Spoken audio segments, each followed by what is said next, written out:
Good morning dear students. आज last में जब हमने मोलारिटी का कॉन्सेप्ट किया हुआ था उसके न्यूमेरिकल मैंने आपको प्रैक्टिस में दिए हुए थे और जो 10th न्यूमेरिकल था वो सबको चैलेंजिंग न्यूमेरिकल मैंने दिया हुआ था।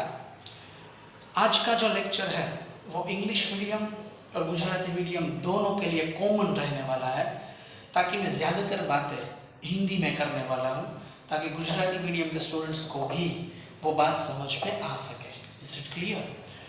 सो लास्ट लेक्चर में मैंने आपको जो न्यूमेरिकल दिया था 10th नंबर का जो न्यूमेरिकल था, आप सबको थोड़ा टफ लगा था और कितने स्टूडेंट्स ने मुझे अच्छी तरीके से वो न्यूमेरिकल भेजा भी था, but most of the students को उस न्यूमेरिकल में दिक्कत आई थी। और 2-3 स्टूडेंट्स ने बहुत ही अच्छी तरीके से वो न्यूमेरिकल कर भी दिया था। उसके लिए उन जो स्टूडेंट्स को मैंने रिप्लाई में गुड लिख के दिया था उन सबको मैं कॉन्ग्रेचुलेट करता हूँ कि उन्होंने अच्छा परफॉर्मेंस किया। और अभी मैं आप सबको वो 10th न्यूमेरिकल का सॉल्यूशन समझाता हूँ कि हमने क्या उसमें किया था। अगर समझ लीजिए हमें मिक्सिंग करना है और 2 एसिड्स का मिक्सचर है और 2 बेस का मिक्सचर है, तो हम फॉर्मूला लेंगे M1V1 plus M2V2 is equal to M3V3। Is it clear? जब 2 सॉल्यूशंस 2 एसिड्स हम मिक्स करेंगे तो उसमें एडिशन होगा, 2 बेस हम मिक्स करेंगे तो एडिशन होगा, पर एक एसिड रहेगा और एक बेस रहेगा तो उसमें एडिशन नहीं करना है, सब्सट्रैक्शन करना है। ये मैं आपको सिंपल टेक्निक दे रहा हूं इसकी। M1V1 minus M2V2 is equal to M3V3. So when we will mix acid and base, at that time we will use subtraction. So M1V1 minus M2V2 is equal to M3V3. अब आप solve कीजिएगा, आपसे solution हो जाएगा। M1V1 minus M2V2 is equal to M3V3. Is it clear? So इस तरीके से 10 number का न्यूमेरिकल हमें सोल्व करना है। अभी इस न्यूमेरिकल में मैं थोड़ा थोड़ा आपको ट्विस्टिंग यहाँ पर समझा रहा हूँ। देखिए अभी हमारे पास इस तरीके का न्यूमेरिकल आ रहा है। देखिए 0.1 मोलर H2SO4 और उसका वॉल्यूम है 500 ml, और ये दूसरा है 0.1 मोलर NaOH, उसका भी वॉल्यूम है 500 ml और हमें फाइंड करनी है molarity. 0.1 molar H2SO4 500 ml, 0.1 molar NaOH 500 ml। आज का जो पूरा लेक्चर वो बहुत ही एक ट्विस्टेड लेक्चर है, बहुत ही बेहतरीन लेक्चर रहने वाला है, क्योंकि आज मैं इस बेस्ड पे आपको स्ट्रक्चरल फॉर्मूला ड्रॉ करने के लिए आगे लेके जाने वाला हूं। सो 0.1 molar H2SO4 500 ml, 0.1 molar NaOH 500 ml। Again see this, ये H2SO4 है वो एसिड है और ये जो NaOH है वो बेस है। सो एसिड और बेस का मिक्सचर है, तो हमें फॉर्मूला कौन सी लेने वाले हैं? M1V1 minus M2V2 is equal to M3V3। देखिए ये फॉर्मूला हम लेंगे, पर इसमें कोई नई एक बात मैं आपको बताने जा रहा हूं। बहुत ही अच्छी तरीके से सब स्टूडेंट्स को ये बात ध्यान में रखनी है। देखिए यहाँ पर H2SO4 है, H2SO4 में हाइड्रोजन कितने यहाँ पर है? यहाँ पर हाइड्रोजन है 2। उसको क्या बोलते हैं पता है आपको? एसिड की बेसिसिटी बोलते हैं। H2SO4 में जो H होता है ना उसको क्या बोलते हैं? Basicity of acid. और जो बेस होता है ना उसमें यहाँ पर क्या दिख रहा है? OH, उसको कहते हैं acidity of base, basicity of acid and acidity of base. Again repeat, अगर एसिड है तो उसे कहते हैं बेसिसिटी ऑफ एन एसिड, और बेस है तो उसे कहते हैं एसिडिटी ऑफ अ बेस। तो यहाँ पर H कितने हैं? बेसिसिटी है उसकी 2। आज के लेक्चर में मैं आपको सिखाने वाला हूँ कि बेसिसिटी कैसे फाइंड करते हैं। ठीक है, वो आज मैं आपको सिखाऊंगा। चलिए, तो इसमें कितने H है? 2। तो देखिए इस 2 को 0.1 से मल्टीप्लाई करना है, ये मिस्टेक ना हो। देखिए इसीलिए मैं आपको समझा रहा हूं कि 0.1 मोलर H2SO4 हमारे पास है, तो हम M1V1 जब करेंगे तो H2SO4 में जितने हाइड्रोजन हो उस नंबर्स को कॉन्सेंट्रेशन के साथ मल्टीप्लाई करना है। तो ये है 2 और ये है 0.1, 2 इंटू 0.1 तो ये रहा 0.2, इसका ml कितना है 500 माइनस M2 कितना है, OH तो एक ही है इसीलिए इसमें कुछ मल्टीप्लाई नहीं करना है, 500 is equal to M3, 500 plus 500 ये होगा यहाँ पर 1000। इसका हम सॉल्यूशन कर देंगे, हमें आंसर मिल जाएगी final molarity. Is it clear? So यहाँ पर आपको ख्याल में रखनी है वो बात, अगर हम एक एसिड और एक बेस को मिक्स करेंगे तो शॉर्टकट हमारे पास है M1V1 minus M2V2 is equal to M3V3, but उसमें ख्याल रखना है जितने हाइड्रोजन यहाँ पर अवेलेबल है उस नंबर्स को मल्टीप्लाई करने के बाद ये फॉर्मूला आगे बढ़ेगी। तो 2 हाइड्रोजन है तो ये 2 से मल्टीप्लाई होगा, यहाँ पर 1 OH है तो 1 से मल्टीप्लाई होगा, उसके बाद हमें ये आंसर मिलने वाला है। ऐसा भी हो सकता है कि आंसर माइनस में मिले, पर हमें इन्वर्स कर लेना है बिकॉज कॉन्सेंट्रेशन कभी भी माइनस में नहीं होता है।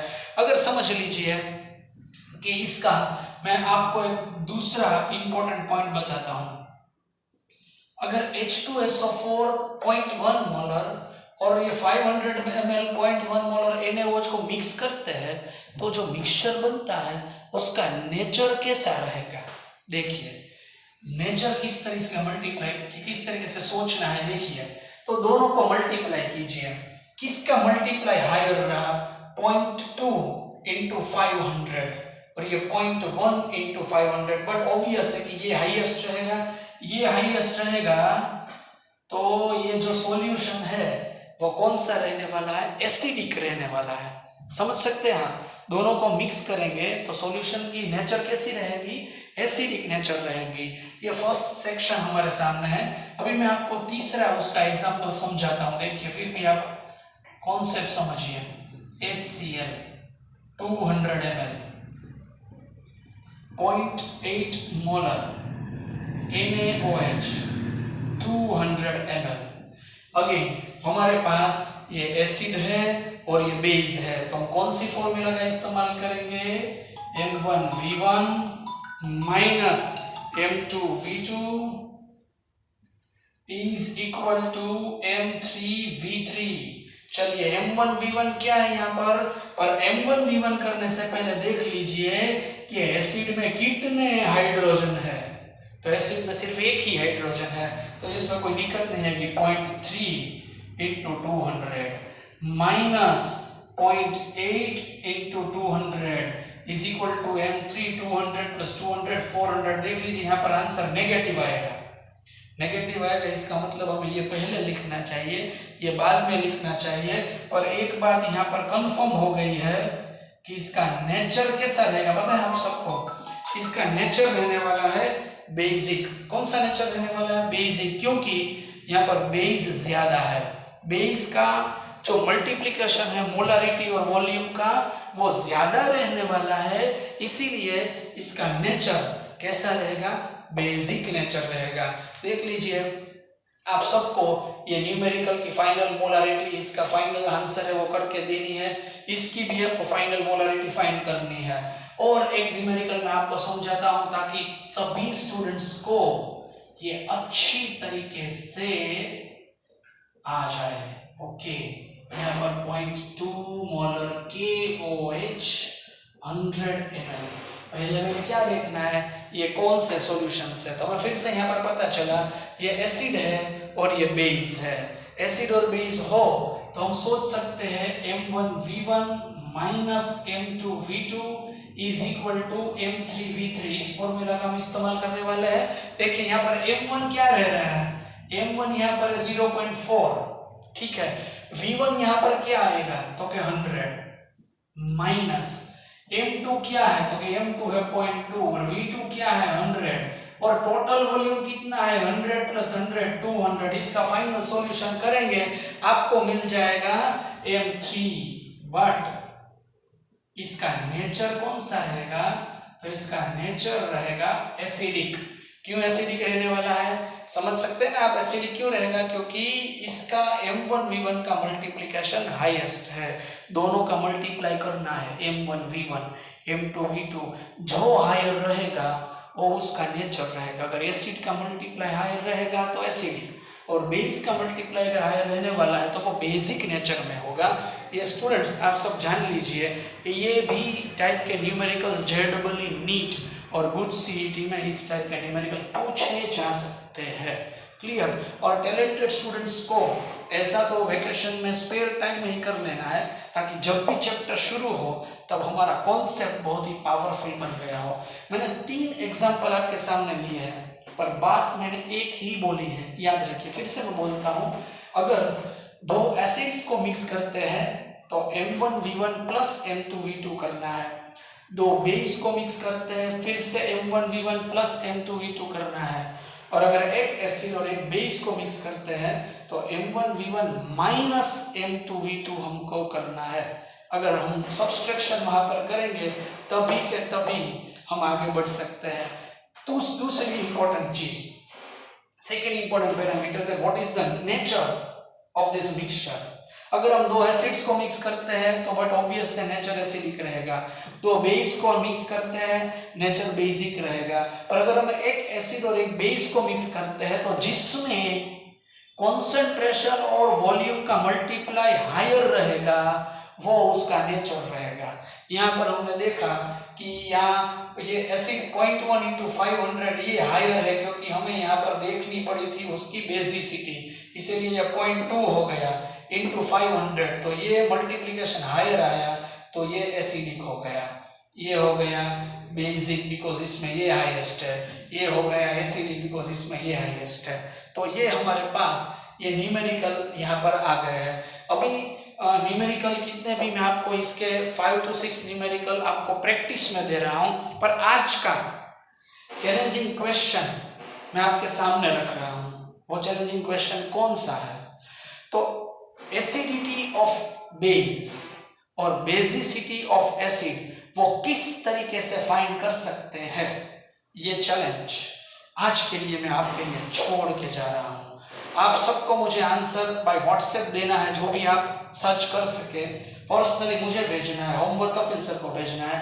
जो भी स्टूडेंट्स इसका आंसर सॉल्व कर सके उन्हें acidity of base and basicity of N acid किस तरीके से फाइंड कर सकते हैं, आप सबके लिए चैलेंज आज का मैं इस तरीके से दे रहा हूं। अगर ये आज का लेक्चर आपको समझ में आ गया है तो ऐसे ही सीधा कमेंट बॉक्स में जाकर लिख दीजिए that I can understand all this thing, ये मुझे समझ में आ रहा है। आपको ऐसा लिखना है कमेंट बॉक्स में, ताकि मुझे पता चले कि आपका कॉन्सेप्ट यहाँ पर पावरफुल हो चुका है। ठीक है, तो ये हो गई ये बात। और डिफरेंट टाइप ऑफ यहाँ पर मैं आपको कितने ही ऐसे न्यूमेरिकल यहाँ पर दे रहा हूँ जिसकी आपको फाइनल मोलारिटी फाइंड करनी है। अभी मैं ज्यादातर जो एग्जांपल्स आपको दे रहा हूँ वो एसिड्स और बेस का मिक्सचर जो होता है उसके न्यूमेरिकल्स में आपको यहाँ पर सेंड कर रहा हूँ। देखिए, आपके लिए जो चैलेंजिंग वर्क रहेगा इसमें, वो मुझे पता है वो चैलेंजिंग वर्क कौन सा रहने वाला है। आपको जो चैलेंजिंग इसमें काम रहने वाला है वो एसिडिटी और बेसिसिटी फाइंड करना, वो आपके लिए बहुत ही बेहतरीन काम रहने वाला है। देखिए, इतना टफ न्यूमेरिकल भी आपको मैं दूंगा, देखते हैं किस तरीके से आप उसमें परफॉर्म कर सकते हैं। इसका कोई इश्यू भी क्रिएट नहीं हो रहा है। यहाँ पर ये आपको डिफरेंट टाइप ऑफ न्यूमेरिकल यहाँ पर दिए जा रहे हैं। देखिए, ये जो न्यूमेरिकल मैं आपको दे रहा हूँ ईजीएस्ट नहीं है, इसकी बेसिसिटी के लिए आपको टफ रहने वाला है, पर मुझे विश्वास है आप कुछ ना कुछ रिसर्च तो इसमें जरूरी करेंगे। ठीक है, तो ये हमारे लिए आज की जो एक्सरसाइज थी वो रही, और अगले लेक्चर में आपको मैं एसिडिटी और बेसिसिटी कैसे फाइंड करते हैं वो सिखाऊंगा। ठीक है, तो आपके सामने ये बात अभी वीडियो यहाँ पर है, देख लीजिए, उसमें कोई डाउट्स डिफिकल्टी है कि नहीं।